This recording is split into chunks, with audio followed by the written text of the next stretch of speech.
Mungu akikuamsha saa 9 za usiku, hakikisha unaombea maeneo haya matatu. Sasa chukua Biblia yako na notebook, ni kuelekeza maeneo matatu ambayo unapaswa kuyaombea pale Mungu atakapokuwa amekatisha usingizi wako saa 9 za usiku. Eneo la kwanza ni eneo la uchumi, kazi na biashara. Isaya inasema, nami nitakuelekezea amani kama mto na utajiri wa mataifa kama kijito kifurikacho. Eneo la pili, tutakwenda kuomba maombi ya vita ya kupambana na nguvu za giza. Hesabu 23:23 inasema, hakuna uganga wala hapana uchawi juu ya Israel na Yakobo. Eneo la tatu ni kibali.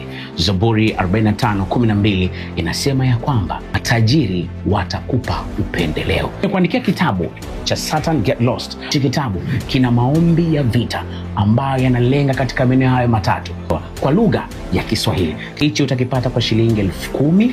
Tuma ujumbe WhatsApp, kuandika tu nahitaji nakala mpya ya Satan Get Lost, na nikuhakikishie hauwezi kusoma hichi kitabu na maisha yako yakabaki kama yalivyo.